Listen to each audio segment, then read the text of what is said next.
concentrar hoy en la página 640, en el inciso C, donde habla ya de la ascesis, de la belleza. Entonces, para Florensky es importante reconocer cómo esta ascesis o esta purificación, esta superación, ¿no?, culmina en el Espíritu Santo. O sea, en este sentido, culmina en la luz belleza. ¿Qué quiere decir? Y esto es, digamos, como para irlo avanzando un poco más. Que en realidad el contacto profundo con el Espíritu Santo no solo nos va a llevar al orden moral de la vida, o sea, al orden correcto de la vida, sino que en realidad nos lleva a contemplar de cierta manera la transfiguración de toda la realidad. Dice en la 641, en la primera cita, dice Florensky: esta es la razón por la que los santos padres llamaban a la ascesis como actividad dirigida hacia la contemplación por el Espíritu Santo de la luz inefable, no una ciencia, ni siquiera un trabajo moral, sino un arte. Aún más, la ascesis era para ellos el arte por excelencia, el arte de las artes. El conocimiento teórico, la filosofía, es el amor a la sabiduría. El conocimiento divino, contemplativo, que procura la ascesis es filocalía, el amor de la belleza.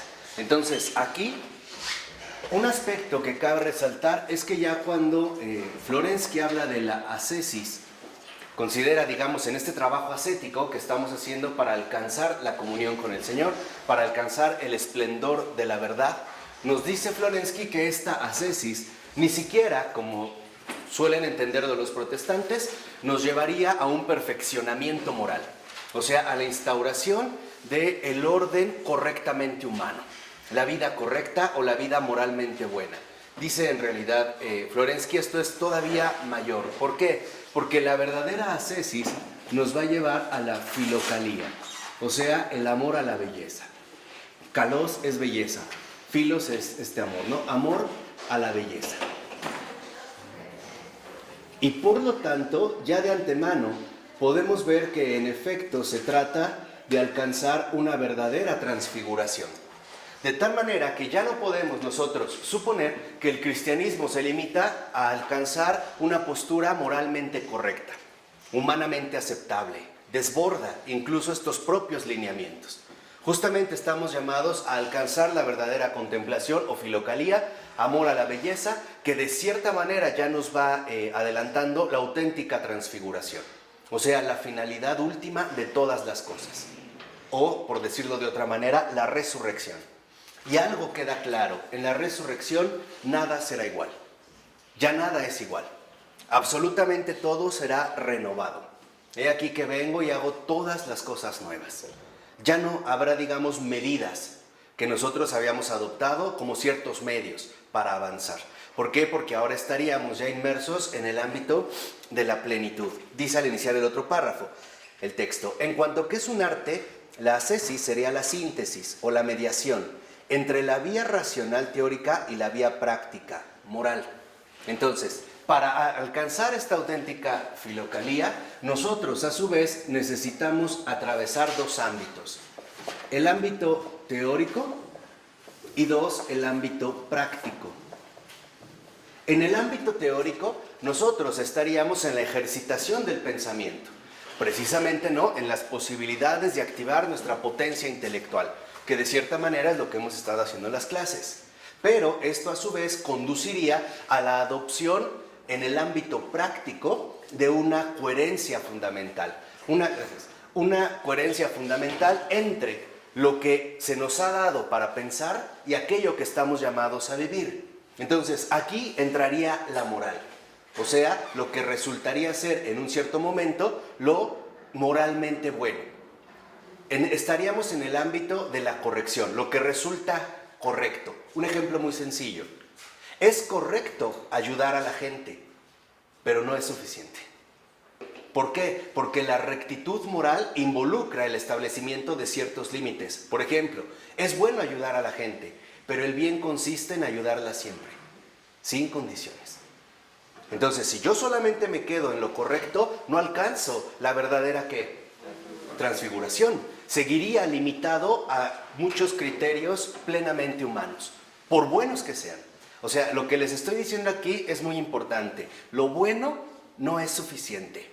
Porque el bien es una exigencia radical.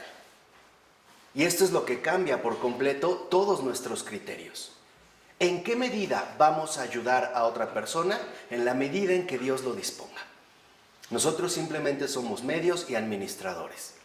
No somos en este sentido jueces para limitar cuál sería el comportamiento más adecuado o más correcto. Y la razón es muy simple, porque la caridad, el verdadero amor de Dios, es una locura para los hombres. No se puede asimilar mediante criterios ni estrictamente racionales, ni estrictamente morales. O dicho de otra manera, que es lo que yo ya les había dicho en varias ocasiones, el cristianismo es más que un mero moralismo. Esto es una raíz profundamente protestante. ¿Por qué? Porque al haberse desligado de esta comunión plena con la verdad, el único recurso que les quedó para manifestar su fe, porque ahora es individual, aislada, supuestamente subjetiva entre Dios y el individuo, es mostrarlo a través del ámbito humano. ¿Cómo? ¿Cómo voy a mostrar entonces que soy un buen cristiano? Pues siendo un buen trabajador, siendo un buen padre de familia, siendo un buen ciudadano, etcétera, etcétera, etcétera. O sea, cumpliendo finalmente con el ámbito práctico, o sea, con el ámbito de la moral. No obstante, el propio cristianismo no se reduce a un moralismo, porque conduce a una transfiguración donde ya se puede contemplar este amor a la belleza que solo la caridad es capaz de expresar.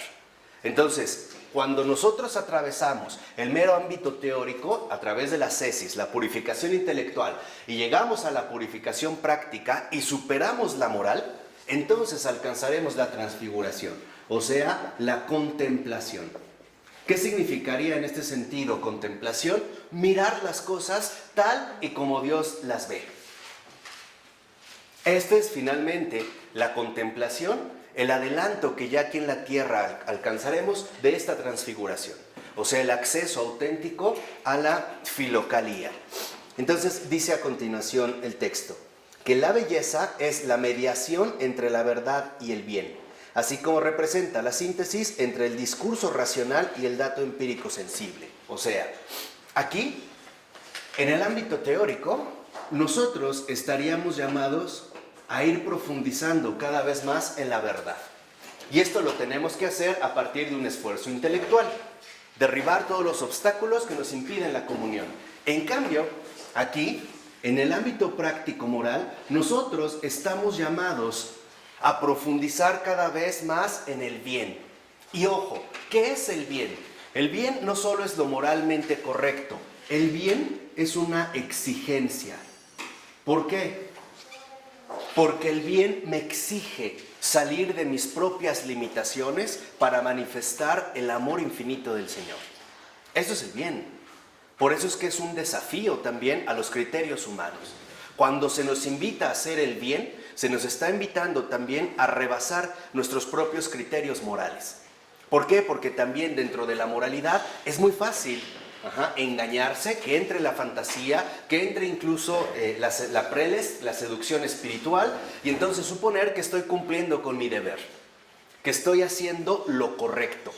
Por ejemplo, ayudar a los demás en cierta medida. O bien, en casos quizá más drásticos, yo no le hago mal a nadie, pero tampoco le hago bien a nadie. Entonces, en este sentido, cuando realmente empleamos la ascesis, que es el trabajo cristiano de la vida, y profundizamos en la verdad y profundizamos en el bien, aquí entonces, en la contemplación, se manifiesta ya la belleza. La belleza que sería justamente la manifestación concreta, real, de la grandeza divina. Ya no solo vemos las cosas a partir de su verdad, ya tampoco vemos las cosas a partir de su bondad, sino que las vemos a partir de su resplandor. ¿Qué quiere decir? Que aquí los criterios asumidos ya superan las limitaciones intelectuales y las limitaciones morales. O sea, las limitaciones teóricas y las limitaciones prácticas. En síntesis, cuando ya se alcanza la contemplación y la belleza, es porque entonces, ahora sí, podremos decir que llevamos una auténtica vida espiritual. Ejemplo, lo que los hombres ven como escandaloso, el contemplativo, el verdadero ascético, el verdadero asceta, lo ve como una obra redentora. Lo que el mundo ve como despreciable, el hombre espiritual lo ve como algo amable. Lo que el mundo ve como correcto, como moralmente bueno, el asceta lo ve como insuficiente. ¿De acuerdo? Este es, digamos, justamente el resplandor de la belleza. Y dice 4 renglones abajo. Efectivamente, por lo que respecta a la moral, la bondad es asumida por la ascesis en su sentido antiguo de belleza, más que de perfeccionamiento ético. Entonces, no basta, no es suficiente hacer lo correcto. En pocas palabras, la moral no agota las exigencias de la vida espiritual. Esto solo se va a poder alcanzar a partir justamente de la belleza. Encontrar la profundidad de la verdad en la manifestación de la belleza, lo mismo que encontrar la profundidad del bien en la manifestación de la belleza. Esta sería la experiencia cristiana. Por eso les decía que va muy ligada justamente con el ámbito de la transfiguración. Lo bueno no es suficiente. No podemos reducir la vida espiritual al ámbito moral del desarrollo humano. Porque hay una gran diferencia entre un buen hombre y un santo. Así de sencillo. Eso es lo que nos está diciendo Floreaschi. Hay una infinita distancia entre un buen hombre y un santo. Y lo que necesita el mundo son santos, porque está lleno de buenos hombres. Y no es suficiente. Y así lo podemos, digamos, ahorita demostrar en un primer momento, ¿no? Por ello, si lo ven, en la nota 51, a partir de los últimos 5 renglones, dice el texto: se sabe que la ortodoxia llama filosofía a la vida de los ascetas, orientada hacia Dios, así como a la doctrina que la justifica, es decir, la dogmática en general y el dogma de la Trinidad en particular, mientras que la filocalía designa su arte, adorno divino. Entonces, la vida espiritual es un arte, es el arte de las artes, es la plenitud del ámbito teórico y la plenitud del ámbito práctico. Por ejemplo, un buen hombre puede conservar su vida para ayudar a los demás. Podría salvar su vida. Un santo estaría dispuesto a dar su vida por todo el mundo, sin ponerse a establecer criterios de quién lo merece, quién no lo merece, quién abusa, quién no lo abusa, etc. Ahí en la belleza, creo que el ejemplo más concreto lo tenemos en las palabras del Señor cuando nos dijo que el Padre hace salir el sol sobre buenos y malos. Esa es belleza. La belleza entonces rompe con cualquier criterio enteramente teórico y con cualquier criterio limitadamente ¿qué? Práctico. Entonces, la verdadera vida espiritual, la verdadera belleza, consiste en darnos cuenta que ser un buen hombre no es suficiente. No está mal, pero no es suficiente. No es el llamado del cristianismo, porque ahí es donde entra la preleste, el engaño espiritual. Suponer que porque como somos buenos o hacemos bien las cosas, ya aseguramos nuestro pase al reino de los cielos. Mentira. Ese es un engaño sumamente fuerte, porque no basta con hacer lo correcto. Estamos llamados precisamente a mostrar en el mundo la desmedida del amor de Dios. Dice el texto en la página, a partir de la 642, terminando la 41, que la filocalía, síntesis de la espiritualidad oriental, es el amor a la belleza. Y de este modo, fíjense, la verdadera ascesis, o sea, la vida espiritual, forma hombres no buenos, sino bellos. El rasgo característico de los santos ascetas no es de ningún modo la bondad, que se encuentra también en los seres de carne, incluso en grandes pecadores. Allí está el punto central. Y aquí es precisamente el riesgo que corremos. Suponemos equivocadamente, fantasiosamente, que podemos poner en una misma balanza el peso de mis pecados y el peso de mis buenas obras. O por irnos más a fondo todavía, nos engañamos creyendo que con ser buenos compensamos o tapamos mis pecados y mis carencias. Falso. ¿Por qué? Porque no es suficiente. Una finalmente no es equiparable a otra. Por eso, si lo ven, cuando un ser humano falla, lo primero que se le ocurre es ser bueno. No llegó a dormir a su casa, pues entonces la va a llevar a una tienda comercial a la esposa a comprarle un refri. O se la va a llevar a comer, o le llevó rosas, o le manda mariachis. Mira qué bueno es. Es un engaño, ¿eh? Cuidado, porque aquí la moral también tiende a ser engañosa. Entonces, no estamos llamados a ser buenos, porque como dice Florensky, incluso en los grandes pecadores hay bondad, aunque sea algo. Esto lo vio, por ejemplo, muy bien un autor ruso llamado Alexander Kuprin, en un texto que una vez les comenté, pero se lo recuerdo, que se llama El estercolero, donde él veía que había el estercolero, ¿no? Y él decía: yo veo a hombres muy perversos que pueden acabar de acribillar a 10 personas y de repente voltean, ven un niño y se inclinan para darle una paleta. Esto es lo que le sorprendía a Kuprin. O sea, que aún en los hombres malos, aún hay destellos de bondad. O sea, en ese sentido, del bien. Por eso es que entonces la bondad, que es lo que nos está recordando Florensky, no es suficiente. No agarremos la bondad como tapadera de todas nuestras porquerías. Estamos llamados a manifestar la belleza, a ser bellos, como Dios es en este sentido, bellos. De ahí que no sea casual que el gran Hans Urs von Balthasar retomara en su obra teológica fundamental como centro de todo la estética. O sea, la recuperación en nuestro entendimiento cristiano del valor incalculable que posee la belleza. ¿Para qué? Para superar el mero moralismo. ¿Sí? El moralismo consiste en creer o en obsesionarnos falsamente con hacer lo correcto. Un ejemplo: yo me voy a trabajar todos los días, jamás falto, nunca llego tarde, hago mi trabajo. Bueno, eso es bueno, pero ¿a costa de qué? ¿De descuidar a mi familia? Ahí es cuando vemos los errores, ¿no? Sí, claro, es bueno, pero no es suficiente. O sea, finalmente, la belleza como vida espiritual rompe toda limitación, tanto teórica como moral. Dice a continuación el texto: es la belleza espiritual, aquella belleza resplandeciente de una persona que es portadora de luz y que es inaccesible a la inercia carnal. Y aquí está el punto. La belleza nos va a hacer entonces portadores de luz.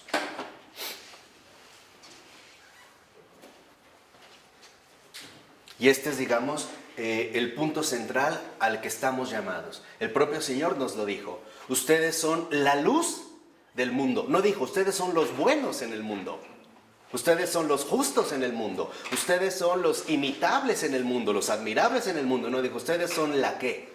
La luz del mundo. Y cuando resplandece esta luz, entonces vemos que en efecto, por mucho que nosotros nos apeguemos a la bondad, no es suficiente. Y por mucho que nosotros nos apeguemos a una cierta verdad teórica, no es suficiente. Estamos llamados entonces a ser seres de luz. Por eso les decía, ser bueno no basta, ¿eh? No es suficiente. Hay que ser en ese sentido luminosos. Entonces, ahí es cuando dice Florensky al iniciar el otro párrafo: la ascesis, síntesis de múltiples dimensiones, es la única vía que conduce a la verdad eterna. Y el objetivo fundamental de la ascesis es el trabajo sobre el corazón. Y aquí dice Florensky: solo un corazón purificado puede recibir la luz inefable de la divinidad y volverse bello. Aquí es entonces donde entra el aspecto más central. ¿Cómo accedemos a la luz? ¿Cómo nos hacemos portadores de la luz? A través de la anulación de nosotros mismos. En pocas palabras, si la luz disipa las tinieblas, debemos reconocer que nuestra propia aceidad, nuestro apego al sí mismo, es esa tiniebla. Entonces, la luz involucra la anulación de la aceidad, que es, lo vuelvo a repetir, el gran enemigo de Florensky, y por lo tanto también el nuestro. El yo, con todo lo que implica, que ya dedicamos varias clases precisamente a hablar al tema de la aceidad, el yo, porque la aceidad, el yo mismo, el sí mismo, el único, el aislado, etcétera, es tinieblas. Entonces, a través de la ascesis, ¿qué es lo que estamos haciendo? Eliminando cada vez mayores ¿qué? Tinieblas, hasta que ya no sea yo, sino únicamente Él. Ahí viene la luz. Y por lo tanto, ahí viene la manifestación auténtica de la belleza. Pero hay un aspecto, es una belleza que el mundo no comprende. Más bien interpretará esta belleza como estupidez, torpeza, ingenuidad, locura, idiotez. Porque si lo vemos, aún dentro de la moral, de la bondad, la aseidad juega una parte importante o no. Cuando yo me empeño en ser un hombre bueno, me estoy sosteniendo en mí mismo. Al menos tengo el falso confort de que estoy haciendo bien las cosas. Es la típica gente que dice, bueno, pues sí, cometo mis pecados, como todos, ¿no? Pero pues le echo ganas, ayudo, ¿no? Doy una despensa, doy un donativo, ¿no? Voy a ver a mis padres. No basta. Más que si Dios existe, me salvo. Sí, claro. Aparte me salvo porque pues, yo soy del club de los buenos. Entonces, de una vez, rompamos las líneas. Nosotros no pertenecemos al club de los buenos. Nosotros pertenecemos al reino de la luz. Y por lo tanto, estamos llamados a manifestar una transfiguración total de la realidad entera, Esto es lo que ilumina al universo por completo. Nos hace rebasar tanto nuestros límites morales como nuestros propios límites teóricos. Porque aún en la verdad intelectual hay aceidad. La aceidad en el ámbito teórico consiste en el reconocimiento de nuestra propia capacidad intelectual. Entonces, estamos llamados a ser seres de luz. Y a lo que nos va a ayudar la ascesis es a llevar a cabo la radical anulación de la aceidad. Cuando esto ocurre, la luz emerge. Pero ¿se acuerdan lo que nos dijo también el Señor en el Evangelio según San Juan?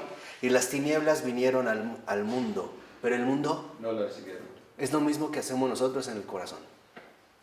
La luz desciende al corazón, pero el corazón no lo ¿qué? No lo recibe.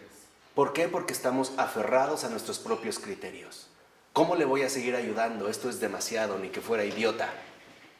¿Cómo voy a seguir empeñado en cambiar mis criterios si estos criterios los obtuve a partir de muchos esfuerzos, muchos años de estudio? ¿Cómo se van a atrever a llegar y quererme quitar mis teorías bien establecidas de un plumazo? Eso jamás. Y ahí viene el combate. Acuérdense, y les estoy resumiendo porque ya vamos de salida, Ya casi terminamos. Continuamos con nuestra propia ansiedad. Exactamente. El yo y después. Claro. Por eso hoy viene el combate que ya nos había dicho Florensky.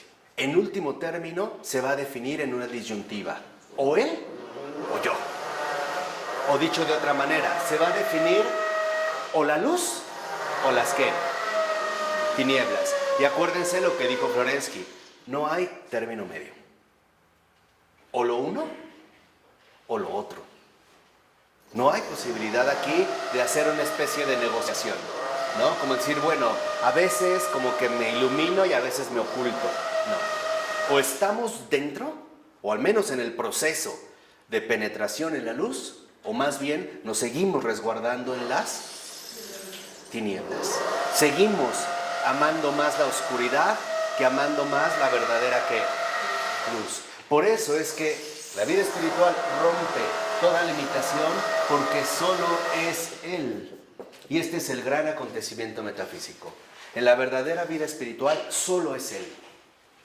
Y el Señor también nos lo dijo. Yo soy el alfa y la omega. El principio y el fin. Aquí es entonces cuando nosotros tendremos que ver a partir de la ascesis que realicemos o que estemos llamados a realizar, hacia dónde es que en efecto nos vamos dirigiendo. Dice a continuación el texto: recoger todas las facultades humanas en la raíz del corazón es el camino para llegar a la luz del conocimiento divino. La máxima belleza nace de la persona centrada en torno al corazón. Y vean lo que dice Florensky. Esta purificación, esta corrección de sí mismo son necesarias para recoger todo su ser en el corazón. para consolidar en torno al corazón las fuerzas del espíritu, por la inteligencia, la voluntad y el sentimiento. Recoger la inteligencia en el corazón es la atención. Recoger la voluntad en el corazón es la vigilancia. Y recoger el sentimiento en el corazón es la toma de conciencia, o sea, la sobriedad. Entonces vean que aquí ya Florensky nos va dando precisamente 3 criterios fundamentales. En la luz, en el ámbito de la luz, son necesarias 3 cosas. Primera, que es lo que menciona aquí Florensky, es la atención. ¿Qué es la atención? El recoger toda mi inteligencia al centro más profundo de mi ser, o sea, en su dimensión espiritual. Y entonces yo ya no permito que mi inteligencia ande por ahí divagando en tontería y media. Y tampoco le permito que se deje contagiar por errores, por muy sutiles que sean. Mantengo concentrada mi inteligencia en mi corazón, o sea, en la raíz espiritual de todo mi ser. ¿Por qué? Porque solo a partir de la raíz espiritual de mi ser es que se puede contemplar la verdad. Si la tengo puesta en otro lado, mi inteligencia fácilmente será presa del error, del engaño, de la equivocación. Entonces lo recojo en mi corazón. Pero, dice Florensky, cuando aquí, digamos que se apela a la razón, al ámbito intelectual, pero también es necesario que no solo recojamos o llevemos la inteligencia a su raíz profunda o espiritual, que es el corazón, sino también la voluntad. Y a esto se le llama vigilancia. Entonces,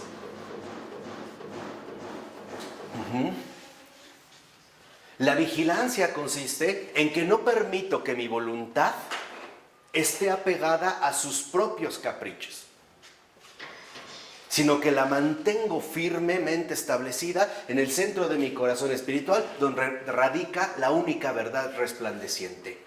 Dicho de otra manera, no dejo que ni mi razón, mi ámbito intelectual, ni mi voluntad quieran huir o se quieran nuevamente por ahí como escurrir hacia las ¿qué? Tinieblas. No, las voy a someter a la luz, las voy a mantener a la luz. Pero también necesitamos recoger en el corazón, en este sentido, los sentimientos. Y entonces, cuando hablamos de los sentimientos, hablamos de sobriedad, que sería el ámbito afectivo, en general, sentimientos, emociones, etc.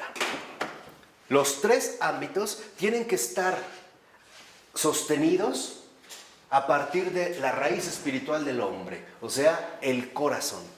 Si no están ahí, entonces se van a disipar y van a empezar a generar enormes desórdenes en nuestra propia vida. Un ejemplo de cada uno. En el ámbito afectivo, las preocupaciones inútiles. Por ejemplo, me empiezo a angustiar por situaciones que no tienen sentido. Y esto desgasta. En el ámbito de la voluntad, dejarme llevar por deseos estériles e incluso dañinos. Como la gente que sabe algo que está mal, pero lo hace. ¿Por qué? Porque su voluntad no está en la raíz espiritual de su ser, o sea, en el corazón. Está como un perro suelto que hace lo que ¿qué? Lo que quiere, lo que se le da la gana. Y en el ámbito de la razón, empiezo a que mi mente, en general, mi capacidad, mi potencia intelectual, empiece a fantasear con sus propias creaciones e incluso terminemos autoconvencidos de lo que nosotros mismos estamos suponiendo. Un ejemplo muy sencillo. A ver, le voy a hablar a mi esposa a ver qué está haciendo, ¿no? Bueno, y no me contesta. Pues qué raro, pues con quién está, ¿no? ¿O qué? Le vuelvo a marcar y ya de inmediato me manda al buzón.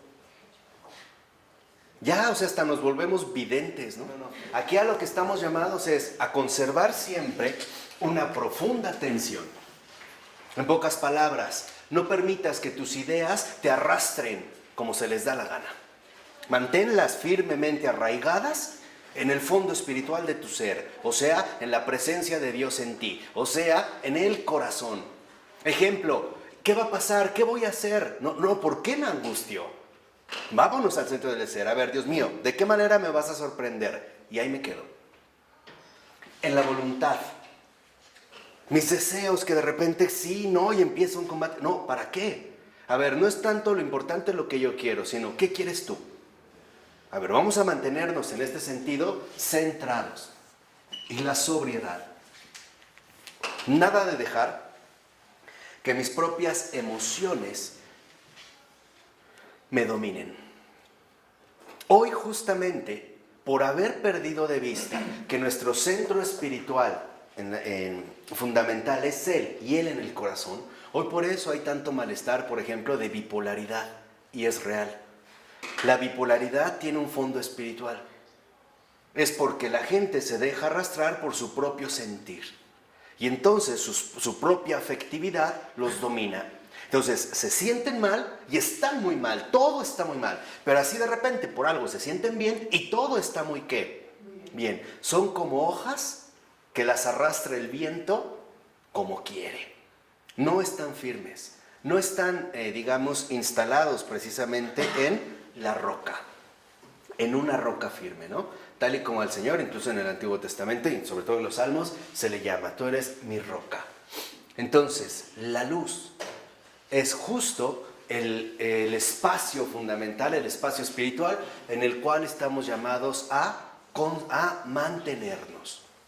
Y esta luz, y por lo tanto la paz, solo se alcanza cuando nosotros no nos dejamos nuevamente arrastrar hacia las ¿qué? Tinieblas. Te voy a poner un ejemplo muy sencillo. De repente atraviesas una dificultad y se te olvida muy fácilmente que has atravesado otras y Dios te ha sacado adelante. Pero por no tener atención, te dejas llevar únicamente por la situación presente, ¿o no? Y ya. Y entonces de ahí vienen precisamente todos los desórdenes que nos empiezan como a agitar, ¿no? Que nos empiezan como a intranquilizar. Y en pocas palabras, que nos empiezan a quitar ¿qué? La paz. Claro, esa es la estrategia. La estrategia es que no nos mantengamos en la luz y que siempre más bien volvamos de nuevo a nuestra propia ¿qué? Aceidad. Y por lo tanto que incurramos en tinieblas. Un ejemplo muy sencillo para que vean de lo que hablo es de el muy buen San Ignacio de Loyola. En una ocasión estaba atravesando una purificación tan fuerte, incluso física, emocional, espiritual, o sea, en completa desolación terrible, que el maligno se le aparece, se le queda viendo y le dice: ay, Ignacio, ¿y así piensas aguantar 30 años? Fíjense la estrategia. ¿Dónde estaba el núcleo de la tentación? A ver, ya aprendan. Tiempo. ¿El reto? Ah, el engaño. ¿Dónde estaba el engaño? ¿Dónde estaba el aguijón? Es el que está haciendo tiempo que está No. ¿Dónde está el aguijón de la tentación? Que llevar a Ignacio a que se ponga atención a sí mismo. No manches, si ahorita estoy atravesando esto y me siento muy mal, ¿cómo podré aguantar yo tanto tiempo? Ahí estaba el truco. O sea, sacarlo de la luz, llevarlo a las ¿qué? Al sí mismo. ¿No? Aquí lo vamos a enfatizar. Las tinieblas del sí mismo. ¿Y cómo reacciona Ignacio de Loyola? No dejándose arrastrar. Y le responde: ay, desgraciado, si tú no eres capaz de garantizarme ni un segundo de vida, ¿me prometes 30 años? Lárgate de aquí. Y se fue. ¿Cómo desbarató entonces la estrategia? Exactamente. Diciendo: es que lo que tú me dices es falso. Porque esto no depende de mí. ¿Depende de quién? Esa es la vida de fe. Ahora entienden por qué les he insistido hasta el cansancio, y ya se lo deberían, aunque sea de tatuar en la espalda, que Dios jamás aflige los corazones. Jamás, nunca aflige los corazones.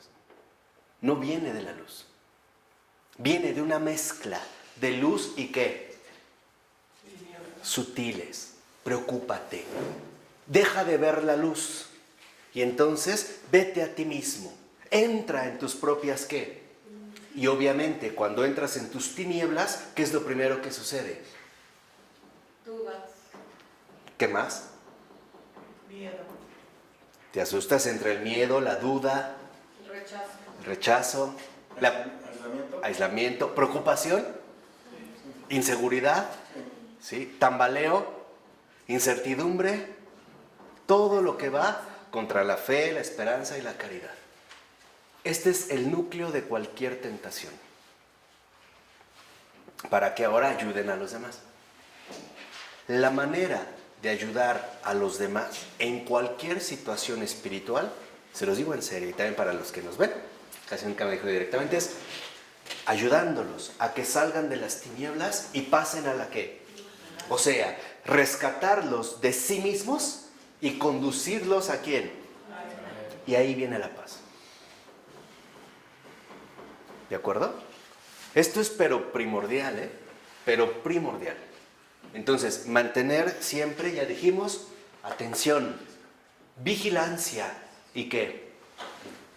Y sobriedad, ¿no? O sea, llevar mi razón, mi voluntad y mi afecto, toda mi afectividad a la raíz profundamente espiritual de mi persona, o sea, al corazón. ¿Sí? Dice al iniciar en el otro párrafo, que es muy bellísimo, ¿no?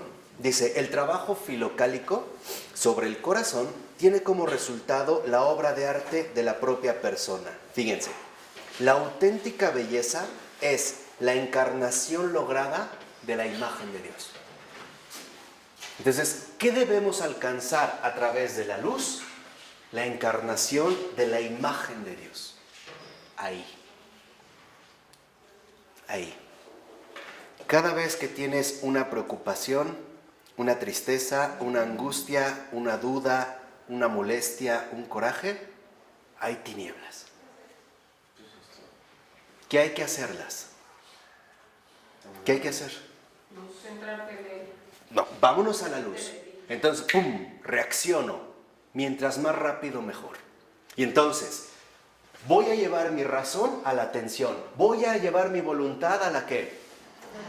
Y mi afecto a la sobriedad. No está fácil. Pero la verdad es que no es imposible. Les voy a ser sinceros. ¿Saben por qué no lo vivimos? Por puro descuido. Descuido. Y también les voy a ser más sinceros. En realidad, esta es la parte principal que el maligno usa para turbarnos.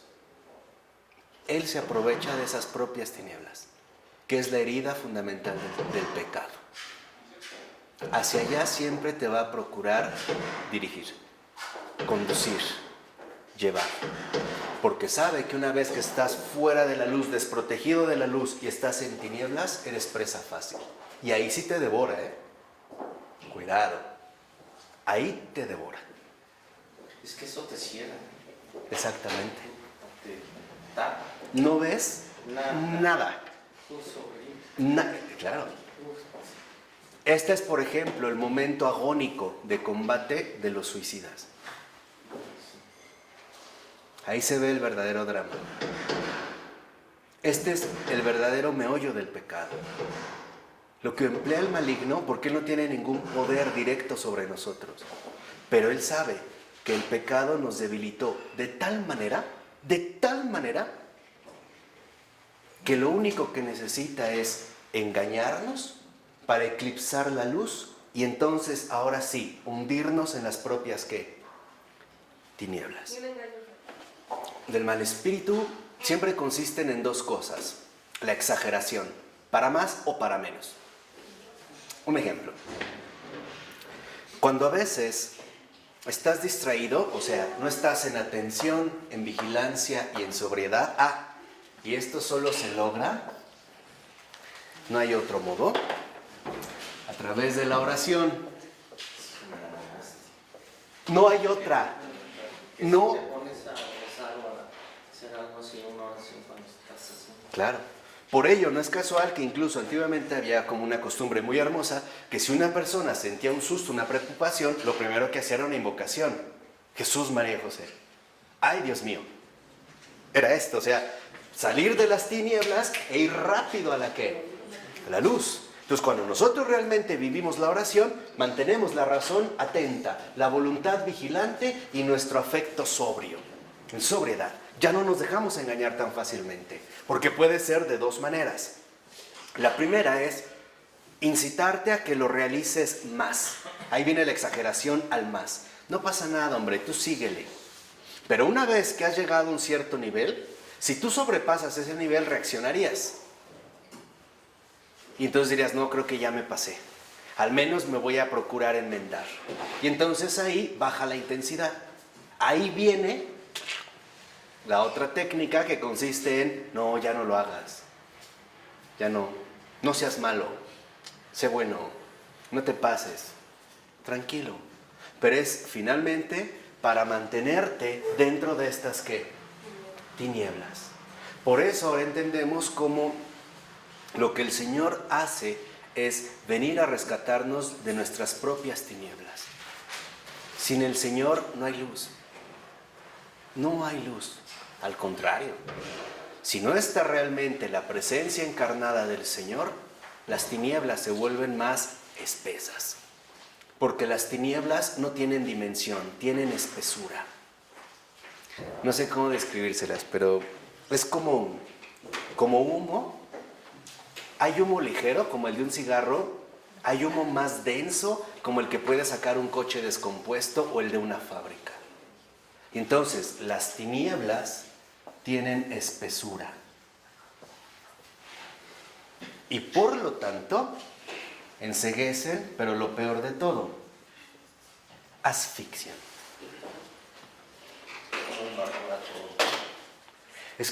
Sí. Es que no, como que no tenemos la palabra. Creo que de alguna u otra manera lo hemos vivido. Estamos en un momento atravesado, porque todos nosotros también, es verdad que tenemos muchísimas tinieblas. Pero acuérdense, en el fondo de nuestro ser hay luz. Entonces lo que queremos es disipar las tinieblas para volver nuevamente a nuestro estado inicial, que es un estado inicialmente luminoso. Por ello, el Señor, a pesar del daño que haya hecho el pecado, no extinguió la luz primigenia en cada criatura. Dios no lo permitió. Quedó como apagada, como lejana, como distante, una lucecita, pero es auténtica. Esa luz jamás se perdió. Por eso es que en efecto podemos superar las tinieblas a través de la ascesis, superarla para recuperar nuevamente la belleza originaria que nos fue asignada, la imagen divina. Esta es la gran obra de arte que Dios realiza con las almas. El paso de las tinieblas a la ¿qué? Y no de la luz a las tinieblas. Que es también el camino que ya nos había mencionado Florensky en su momento, ¿no? Dice a continuación en la 643, más o menos a la mitad de la página, al iniciar el párrafo, dice: podemos comprender ahora hasta qué punto el tema de la belleza que Florensky ha puesto de relieve como un nervio profundo de la teología, de la espiritualidad y de la visión del mundo del Oriente cristianos, está lejos del mero esteticismo. O sea, no se trata de ser bellos según los criterios estéticos, bajo una determinada apariencia. El hombre verdaderamente espiritual es un hombre bello. ¿Por qué? Porque ya está encarnando la radicalidad de esta transfiguración. Dice ahora entonces, más o menos a la mitad del último párrafo: la búsqueda filocálica orienta también de un modo estético, pero ¿en qué profundidad?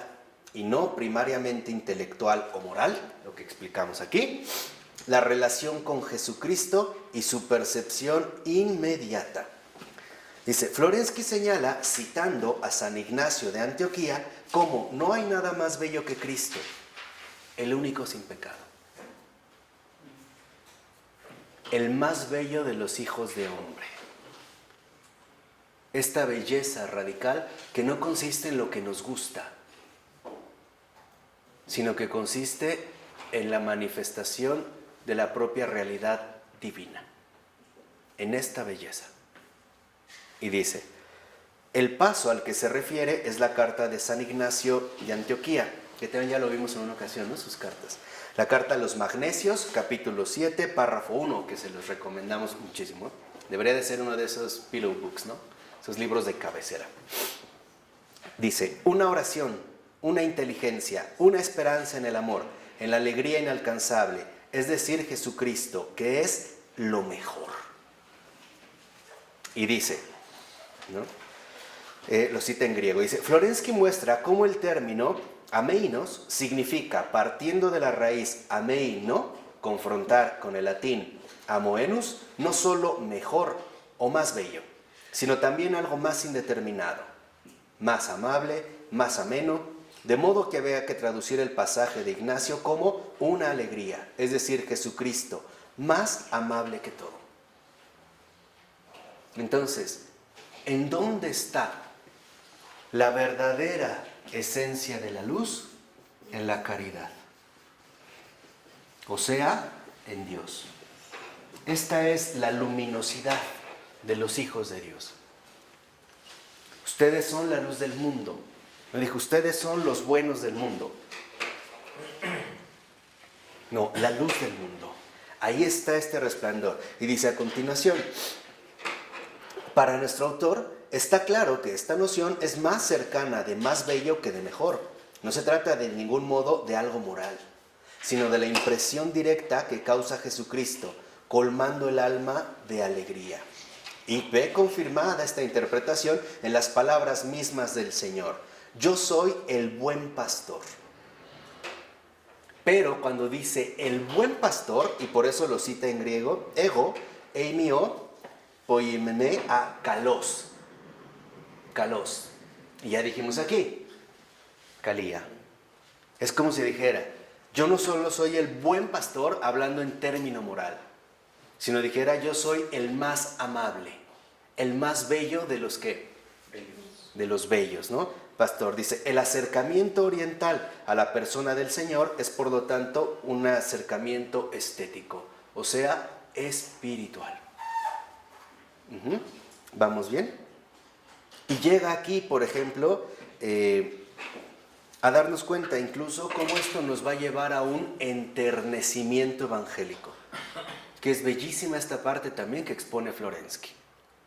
La luz genera enternecimiento evangélico porque ve la realidad de las cosas, o sea, su miseria.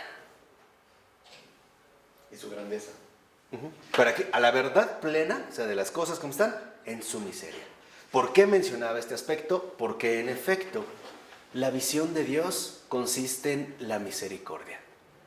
Y la misericordia no es más que este amor incondicional a lo más bajo, a lo miserable, a la miseria misma. Por eso ahora que he estado estudiando nuevamente a fondo a mi padre San Bernardo, nos recuerda que la verdadera virtud del alma es la humildad. Y la humildad, humilitas, viene de su raíz esencial que es la tierra, humus. Porque en efecto somos pura tierra. Y aquí, en efecto, cuando uno lo empieza de verdad a meditar, entonces nos damos cuenta cómo esta luz, esta caridad, transforma que la belleza realmente cristiana tiene un nombre. Se llama misericordia, no simple bondad. Misericordia. Y no es lo que el Señor ya había dicho desde el Antiguo Testamento. Misericordia es lo que quiero, no sacrificios, no holocaustos. Hoy el Señor nos diría, yo no quiero buenos hombres, quiero hombres misericordiosos. Yo no quiero hombres inteligentes, quiero misericordiosos. Los buenos no me bastan. Necesitamos misericordia, belleza. Belleza que transfigura toda nuestra realidad. Porque en una simple palabra, ¿qué hace la misericordia? Inunda el mundo de luz. La misericordia es aquello que en efecto disipa por completo cualquier ¿qué? Tiniebla. Este es el gran secreto de la espiritualidad de San Bernardo, ¿eh? Y de hecho, lo digo abiertamente, las respuestas que el mundo actual necesita están en San Bernardo. Ahí están. Hoy es muchísimo más cercano nuestra realidad actual con el siglo de San Bernardo que con el siglo XVI, XV o XVII, por mencionarlo. ¿Mandé? San Bernardo de Claraval. Sí, claro. Acaba también de pasar su fiesta, ¿no? De Claraval, exacto. Ahí está. Entonces, es fundamental que nosotros también hablemos de este enternecimiento evangélico. Misericordia. Esa es la luz. ¿Querías decir algo? Y en la 645, entonces dice aquí, al iniciar el segundo parrafito, que, espérenme,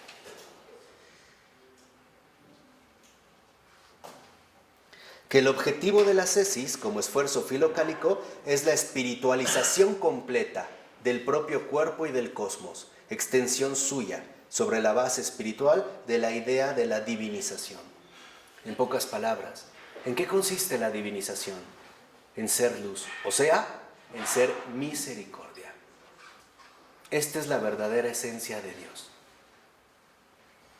Ya veremos, cuando expongamos todos los errores que fuimos heredando al configurar la identidad de la modernidad, cómo se habló de Dios como un omnipotente, pero un déspota, por no verlo literalmente desde su propia ¿qué? Luz. Entonces decía, bueno, Dios puede hacer lo que quiera, como un déspota, sin misericordia. O sea, en realidad y en síntesis, no estaban hablando verdaderamente de Dios. Era una idea que ellos se habían forjado. Aquí lo que es fundamental destacar, y es lo que hemos venido diciendo, es que esta belleza precisamente es la plenitud misma hacia la que nos va conduciendo la cesis. Es la transfiguración plena que nos lleva de las tinieblas a la luz, involucrando estos tres factores, ¿no? La razón, la voluntad y el afecto. Estas situaciones, cuando realmente se cumplen, entonces ingresamos en un primer momento a la luz auténtica de Dios, la caridad.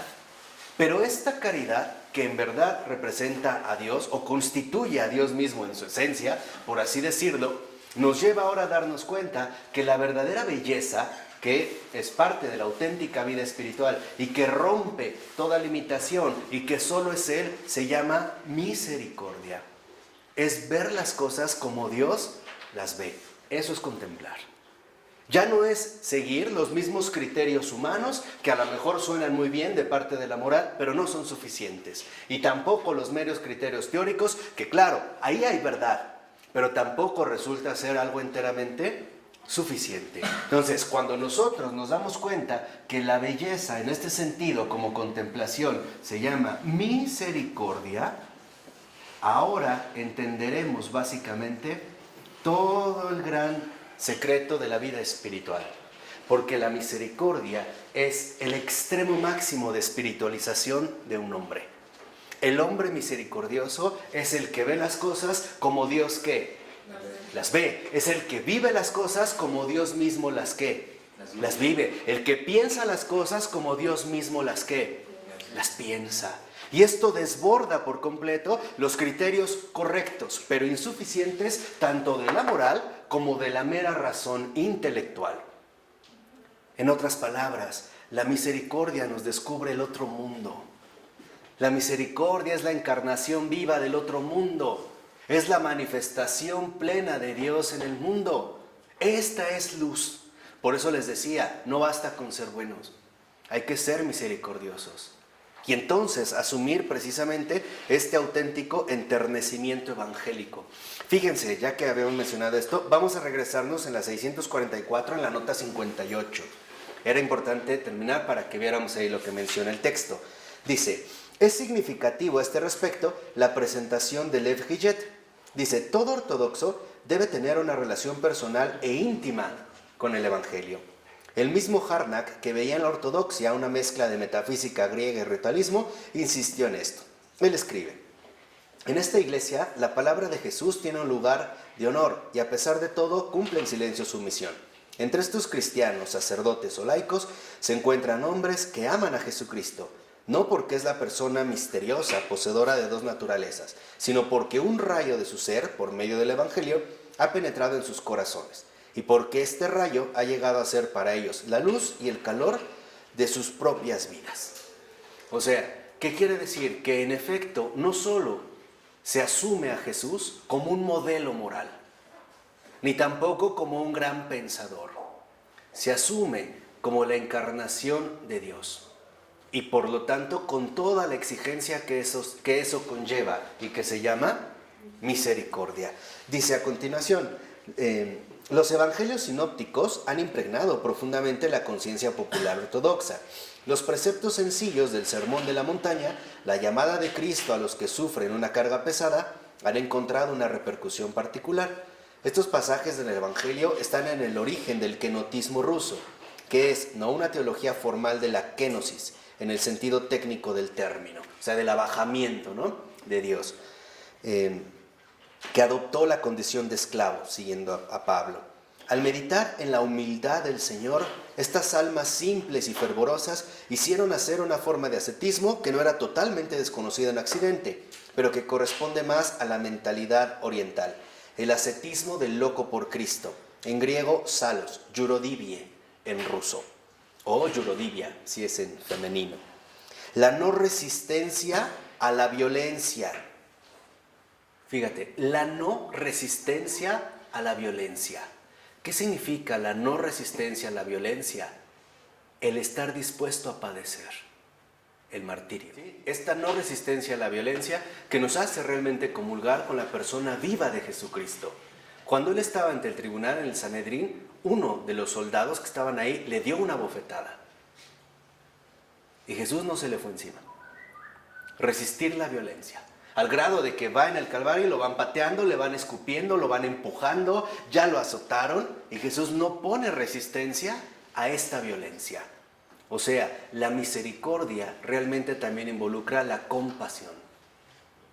O sea, el estar dispuesto a sufrir con los demás, lo de los demás. Entonces, aquí vemos en la misericordia también, la luz nos empieza a mostrar otra raíz, otra rama, otra raíz fundamental, la compasión. Y dice, a ejemplo de los bienaventurados príncipes Boris y Gleb en la antigua historia rusa, que más tarde sería sistematizada por Tolstoy, van en este origen, ¿no? De la estrecha correlación entre el alma rusa y el sufrimiento, nacen en nombre de Cristo una piedad y una generosidad ardientes hacia los que son humillados y ofendidos. El tema de la conmoción del corazón compasivo se reitera en la literatura rusa, sobre todo en las novelas de Dostoyevsky. Y en efecto, para Dostoyevsky, los primeros en ser merecedores de la misericordia de Dios son los humillados y los ofendidos. Amor a los despreciados, a los abandonados, a los no amados, a los queridos, a los drogadictos, a los alcohólicos, a las prostitutas, a los depresivos, a los enfermos mentales, a los depravados, a los secuestradores, a los violadores, a los pederastas, a los matricidas, a ellos. Y esto es algo que solo la luz puede realizar. O sea, esto es algo que solo la auténtica transfiguración, que en contemplación se encarna en misericordia, puede llevar a cabo. Amar a los enemigos, perdonar a los que te ofenden, dar la vida por ellos, por todos. Esta es misericordia. Y eso es lo que el Señor precisamente nos vino a mostrar. Entonces, no basta con ser buenos, hay que ser como Jesús. O sea, enteramente, plenamente misericordiosos. Las buenas obras no bastan. La misericordia lo cumple todo. Eso es justo el proceso que estamos tratando de adquirir. O sea, a través justamente de la ascesis. Entonces podríamos decir, bueno, y en este sentido, la misericordia representa justamente el extremo de la belleza de la criatura.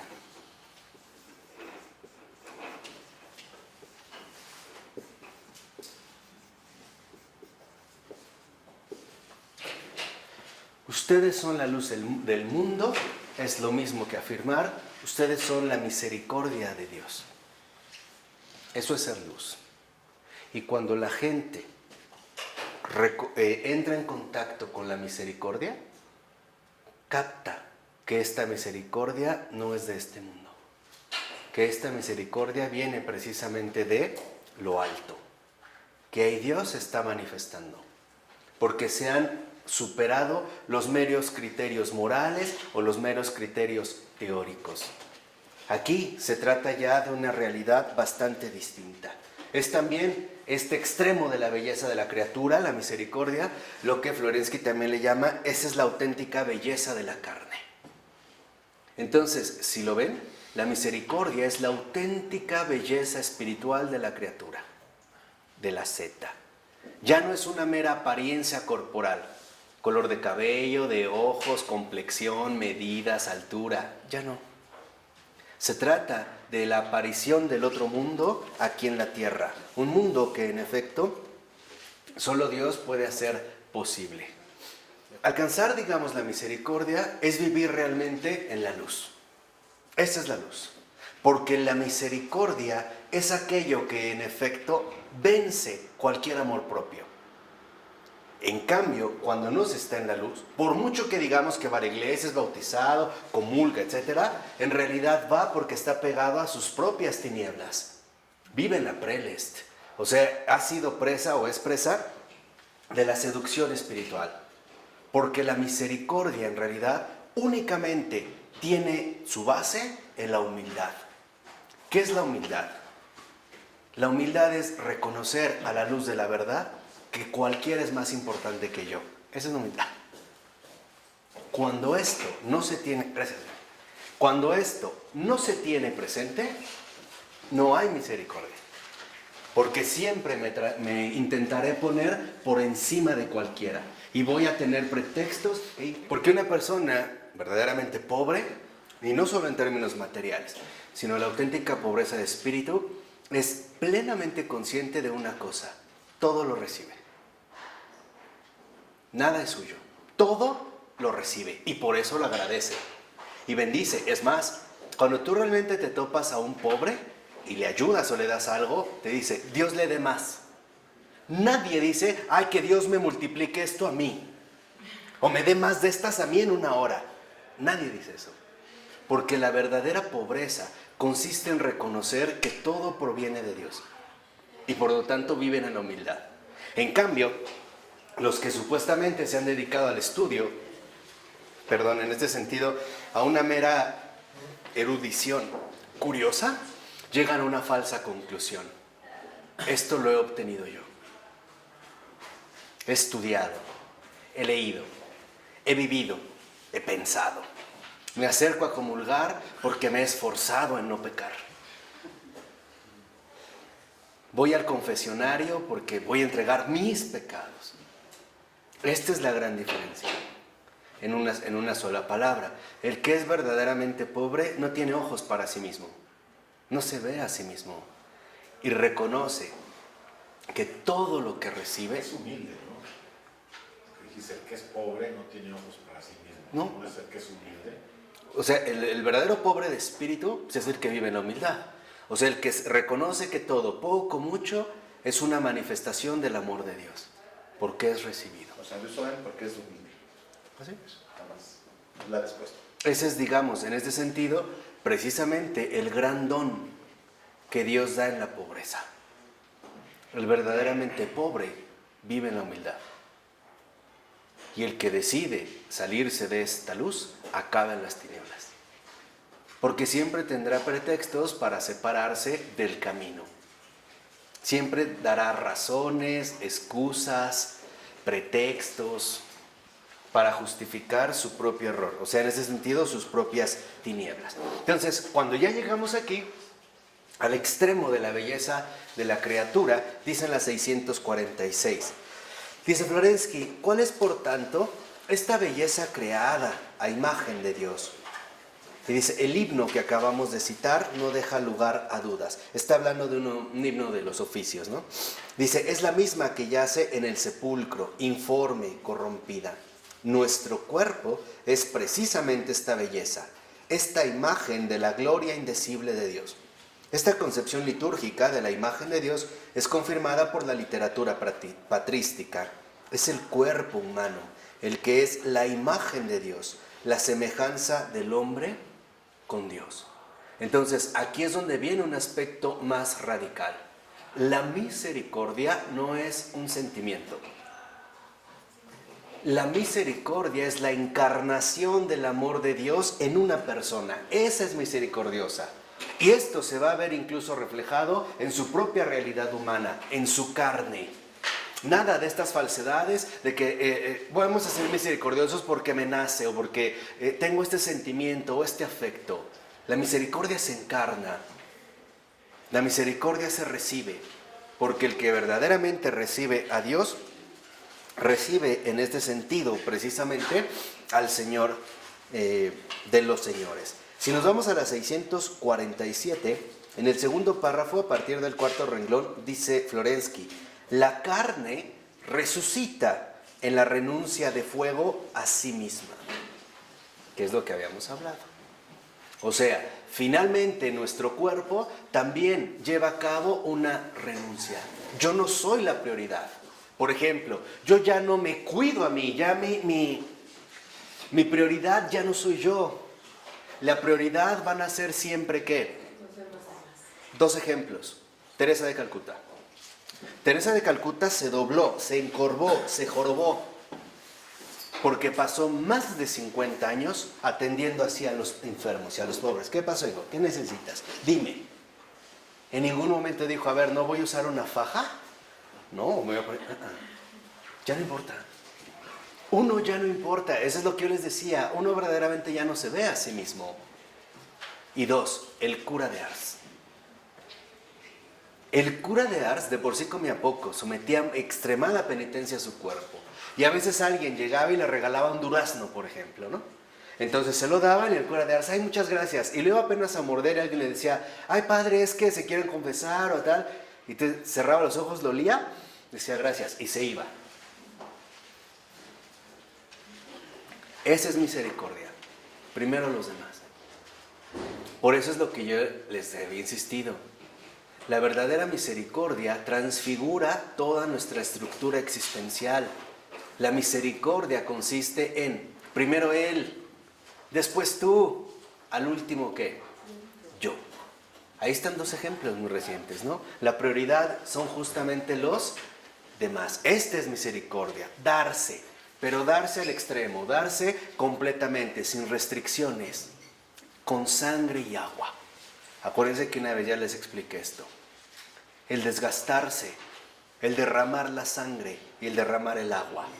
Y el agua se derrama en la misericordia a través de las lágrimas. Cuando lloramos por el sufrimiento de los demás, cuando realmente nos afligimos por las desgracias de los demás. E incluso empezamos a dar hasta la última gota de nuestra sangre y agua. Una sangre y agua espirituales que en efecto están condensadas precisamente en las lágrimas. A esto es a lo que se le llama pureza suprema. Entonces, por favor, ¿qué es pureza?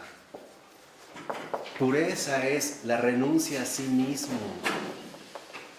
Ahora entienden por qué el Señor les decía a los fariseos hipócritas, sepulcros blanqueados, porque eran muy buenos, pero eran muy buenos por ellos, para quedar bien ante la ley, cumplir con todas las de la ley, escrupulosamente, ¿no? Escrupulosamente, rabínicamente, lo puro, lo impuro, tocar, no tocar.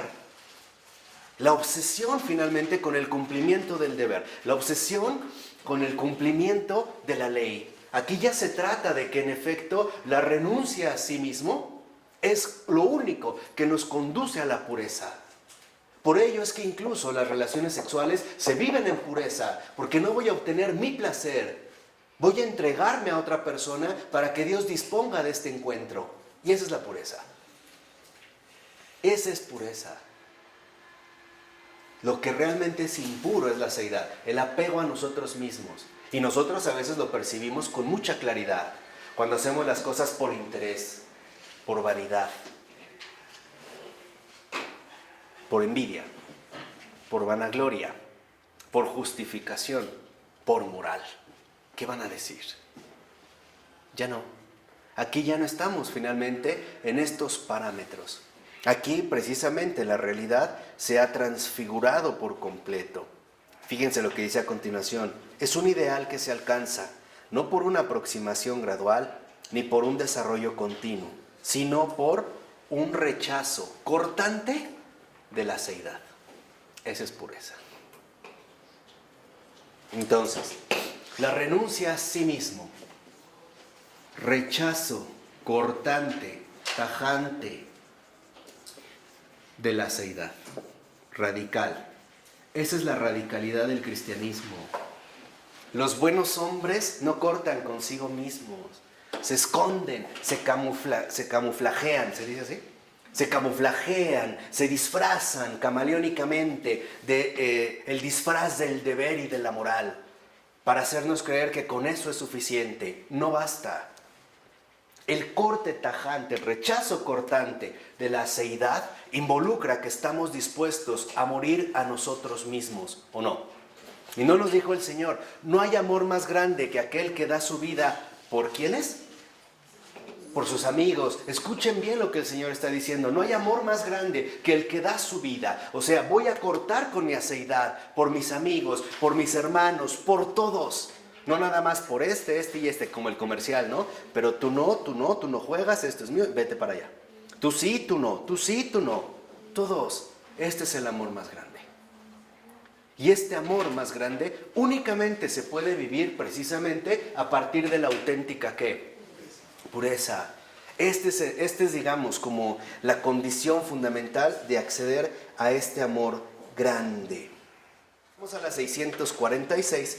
Por eso vemos cómo al iniciar el segundo párrafo dice el texto: la cumbre de la obra ascética es la inocencia originaria del cuerpo, o sea, de la integridad de la persona, que está en la base de la idea cristiana de la virginidad. Entonces, ¿qué es la virginidad? La virginidad es la inocencia originaria del cuerpo, integridad de la persona. El conservar verdaderamente nuestra auténtica integridad. Y esto solo se alcanza a través de la luz, que es lo que explicamos hace un momento. Entonces la virginidad no solo es no tener relaciones, porque puede ser que alguien no haya tenido relaciones y no obstante no tenga esta virginidad. ¿Cómo? A través de todas las desviaciones en su pensar, en sus deseos, en sus desórdenes, en todo este revoltijo que interiormente puede vivir sin conservar su propia integridad. Entonces, cuando nosotros realmente vemos que hay un rechazo cortante de la seidad, es porque yo estoy buscando también esta recuperación de la inocencia primigenia. O sea, de la virginidad.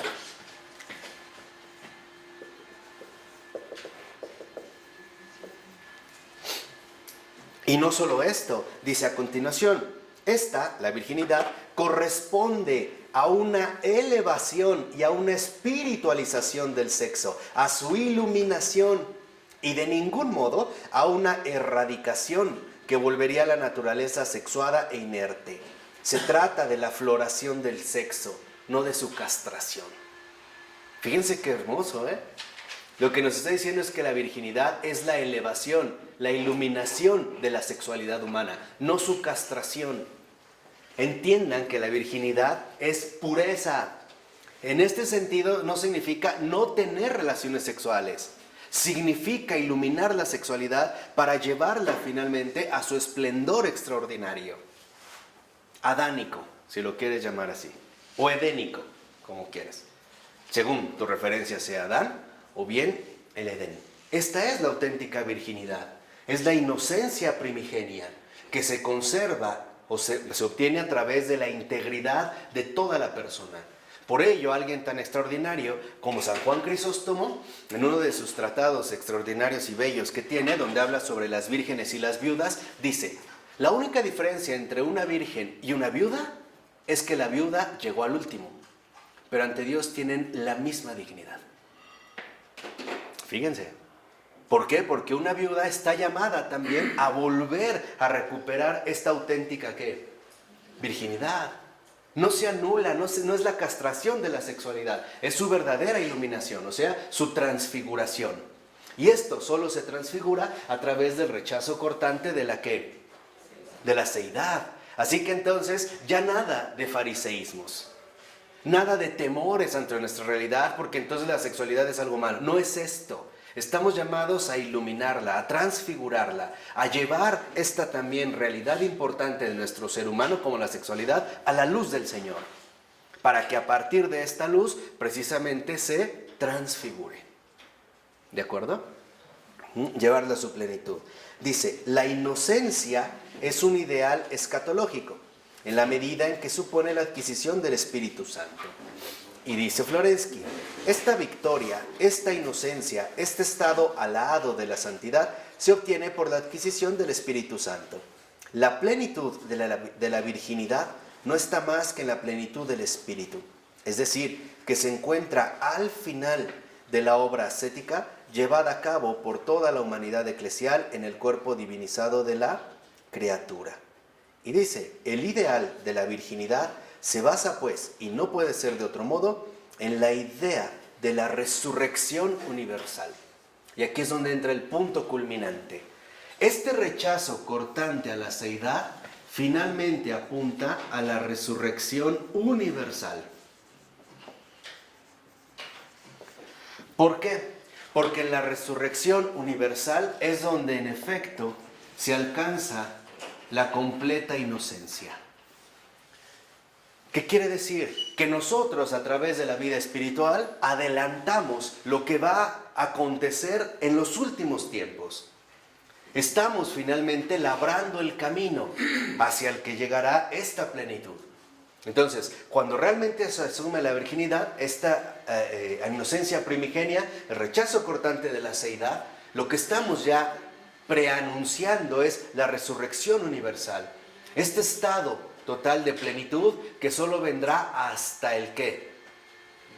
Hasta el final. Pero nosotros estamos llamados precisamente a irlo labrando poco a poco.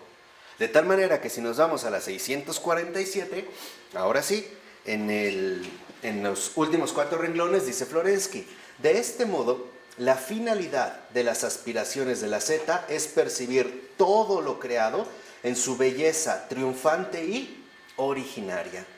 El Espíritu Santo se manifiesta en la capacidad de ver la belleza de la criatura, ver por todos lados la belleza, y siempre significaría resucitar antes de la resurrección universal. Y cita San Juan Clímaco. Sería anticiparse a la revelación última, la del Paráclito. Eso es lo que buscamos. Estamos, digamos, buscando precisamente esta manifestación final de los últimos tiempos. La revelación, la manifestación plena del Espíritu Santo. O sea, en este sentido, la revelación plena del Paráclito. Donde ya no hay uno y otro. Donde ya todos somos uno. En este estado precisamente de pureza. Que hasta el final jamás va a ser completa. En este sentido, la pureza, como la renuncia a sí mismo, involucra justamente una elección, un rechazo cortante de la seidad. Ahí se empieza. Y después iremos madurando gradualmente, de tal forma que, aunque volvamos a incurrir en nosotros mismos, podamos finalmente salir lo más pronto posible. ¿De acuerdo? Así que ya no mezclarse en estas cuestiones entre, sí, claro, lo impuro, de una manera tajante y separada. A lo que realmente aspiramos es a la elevación máxima que por el momento nos es posible de nuestra verdadera belleza criatural, de nuestra belleza creada, la imagen divina. Okay. Para adquirir la pureza es bueno, la renuncia a sí mismo. Primera, tener en cuenta que entonces la prioridad no soy yo. Acuérdense que la seidad es el sí mismo, el yo aislado, desvinculado. Entonces, el primer punto es tener en cuenta que en efecto yo no soy lo primordial. Lo primordial es Él, Dios, después tú, el prójimo. Cuando esto realmente se ha llevado a cabo, póngalo en un caso más sencillo de tu vida. Una familia. Ok. En la familia, la renuncia a sí mismo significa que tú estás ahí para servir, ¿no? Y al momento de servir, quiere decir que tú ya no vas a ocupar ninguna prioridad. Ninguna. Por eso es un rechazo cortante de la aceidad. Ninguna. Cuando realmente yo dirijo ahora todo mi ser desde el corazón hacia la anulación de la aceidad, entonces lo que obtengo es una inocencia primigenia. Porque yo no obstaculizo el desarrollo precisamente del auténtico amor de Dios.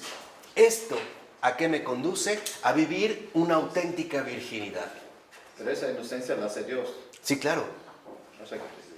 La hace Dios, pero es nuestro ejercicio de recuperación. De hecho, esa es la conversión. Esto es justo la conversión. Entonces, ok, ¿cuál es mi rectitud de intención? Lo que dijimos. ¿Dónde está realmente ubicada esta pureza? Entonces, ¿qué es lo que estoy buscando? Lo que realmente estoy buscando es el anuncio fundamental de la resurrección universal. O sea, este estado pleno de auténtica inocencia. Vamos. Esto se logra cuando tenemos claras cuáles son nuestras prioridades. ¿Es para Dios o para mí? Si es por Dios, no te gusta. Luchas, te rebelas, combates. Si es por ti, estás súper feliz, ¿eh?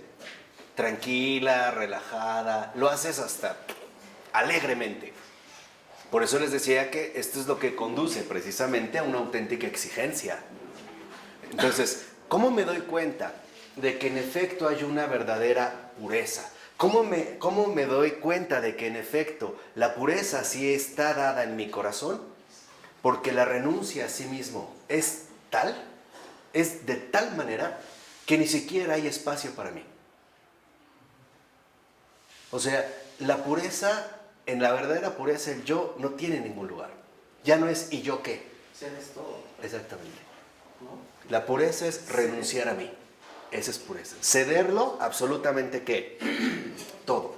Entonces, claro, la pureza, por eso es que va finalmente vinculada a la renuncia. La renuncia total a mí. Mientras haya algo mío, hay tiniebla.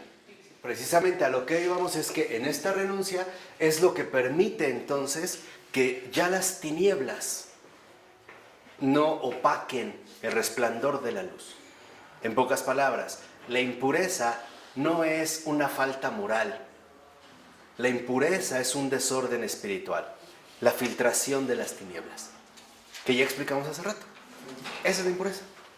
Porque si no sería un mero moralismo. Entonces, a ver, hay como en un sentido, digamos, plenamente rabínico, ¿no? Corté un alimento con un cuchillo y luego otro ya quedó impuro. Pues no es esto. No es una cuestión enteramente moral. Se trata realmente de una opción enteramente espiritual. La pureza se consigue, dijimos, manteniéndonos y conservándonos dentro de la luz. Y dijimos cómo el grave peligro consiste en ir de la luz a las ¿qué? Que es ya el ejemplo que nos había dado Florensky. Por eso en la 648, en el segundo parrafito a partir del cuarto renglón, dice Florensky, la pureza, fíjense, la pureza es el corazón que tiene compasión de toda esencia creada. Ahí está la pureza. Esa es pureza. Y el corazón compasivo es el ardor del corazón hacia toda la creación. Esa es pureza. ¿Qué es lo que dijimos? Por eso lo insistimos hace un momento. Ya no podemos seguir quedándonos en los términos, en el orden enteramente morales, porque son insuficientes. Lo dijimos, ser bueno está bien, pero no basta. No es suficiente, ¿no? Aquí la radicalidad es muchísimo mayor. Y es lo que dice finalmente en los últimos dos renglones, cuando dice la ascesis cristiana desarrolla pues las vías de una visión del mundo a partir de la resurrección. Esa es pureza, la visión del mundo a partir de la resurrección. ¿De acuerdo? A partir precisamente, dijimos, de esta manifestación final del Paráclito. Entonces, el rechazo cortante de la aceidad, ¿a qué me va a llevar? A una visión. Acuérdense que también hablamos de la misericordia, a una visión del mundo a partir de la resurrección.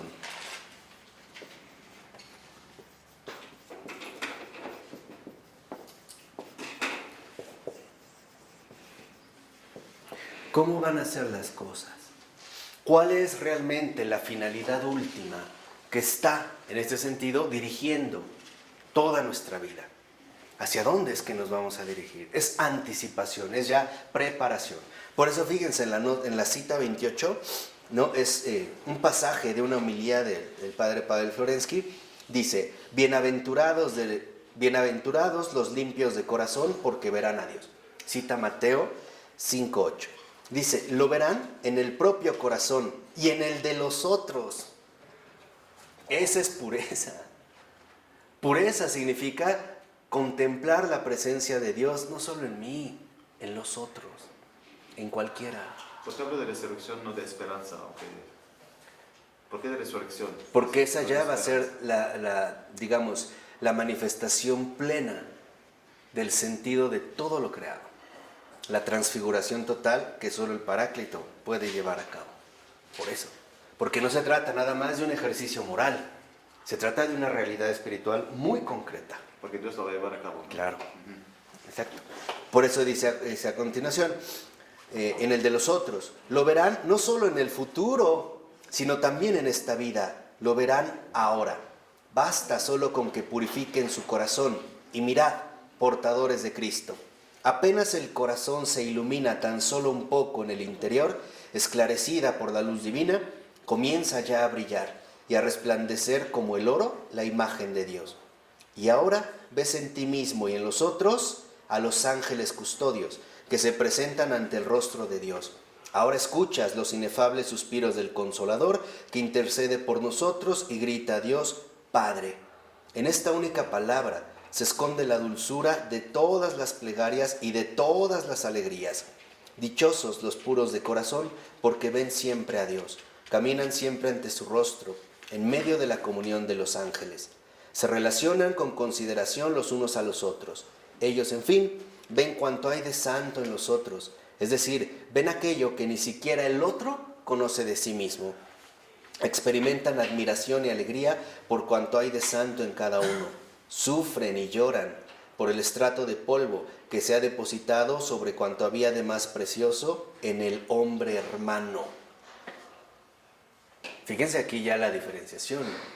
La pureza consiste en ver a Dios en todos. Es una imagen. Es una visión, es una contemplación. Es una contemplación concreta. Es la manifestación del otro mundo. Claro.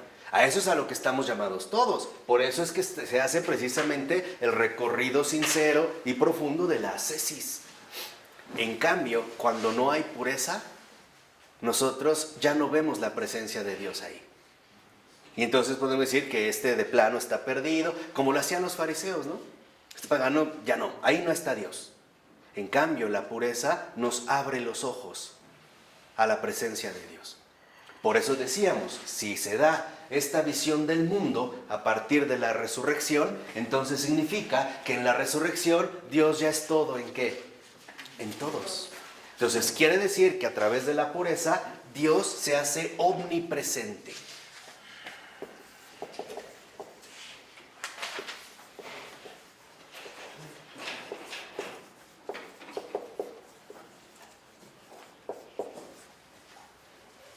Esa es pureza. Y podemos entender que por mucho que haya hecho algún pecador, no está perdido. Se ve hasta el fondo de su ser, algo que incluso él mismo desconoce. Pero la base es la luz, ¿no? Sí, claro. Ese es el vínculo. Ese es el vínculo. No hay otro. Porque si no estamos en la luz, entonces lo único que vemos son precisamente ¿qué?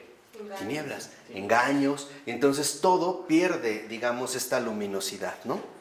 Es precisamente como el riesgo al que incurrimos por no estar atentos, ni vigilantes, ni ¿qué? Ni sobrios. Exacto. Esta es la sobriedad, ¿no? Digamos, el mantener en la raíz precisamente nuestra afectividad. Por ello va a considerar en este sentido Florensky que esto es, en pocas palabras también, llevar a sus más altas cumbres la sofía, o sea, sabiduría. Entonces, si Dios se hace omnipresente, entonces quiere decir que alcanzamos la auténtica sabiduría. Esa es la sofía. Entonces, fíjense, se purifica el corazón y una vez que se ha alcanzado la pureza, se alcanza al mismo tiempo la auténtica sabiduría. Y la sabiduría no es un conocimiento, ni un conjunto de conocimientos. La sabiduría es la contemplación concreta de Dios en todas las cosas, penetrando en los misterios que solo los ángeles, o a los que solo los ángeles pueden acceder. Por eso, la sabiduría también nos aporta una auténtica visión angelical, asombrándonos de los tremendos misterios de Dios. Esta es la verdadera Sofía. Por eso, en latín, hay una gran diferencia entre ciencia y sapiencia. O sea, entre mero conocimiento y sabiduría. Hay una distancia enorme entre una y otra. Y si se van a las 650, en los últimos 3 renglones, el segundo parrafito, antes del apartado 1, dice el texto: la Sofía como culminación de la visión espiritual del mundo. Eso es Sofía, la visión espiritual del mundo. ¿Y en qué consiste la auténtica visión espiritual del mundo? En permanecer siempre en la luz. Es decir, en la presencia de Dios, en mí y en todos los demás, en toda la realidad creada, sin dejarme engullir o atrapar por las tinieblas que incluso nos envuelven y que a veces parecieran precisamente inundarnos. Y cuando estamos finalmente en la Sofía, comprendemos que es el Señor el que viene, como en la barca. Era de noche, había tinieblas, había tempestad. Y los discípulos lo ven y gritan, llenos de terror porque pensaron que vieron ¿qué? Esas son las fantasías que nosotros generamos. Y el Señor dice algo bellísimo: tranquilícense y no teman. Soy yo. Eso es lo que nos dice la sabiduría. Tranquilícense y no teman. Soy yo. ¿Qué es lo que dijimos la vez pasada? ¿Hay guerras? Tranquilícense. No teman. Soy yo. ¿Qué de verdad? ¿No me ven? ¿De verdad no me ven? ¿De verdad no están en la luz? Y esto es lo que sería la visión sofiánica, que dejaremos para la siguiente clase. ¿De acuerdo? En el nombre del Padre, del Hijo y del Espíritu Santo. Amén. Bueno.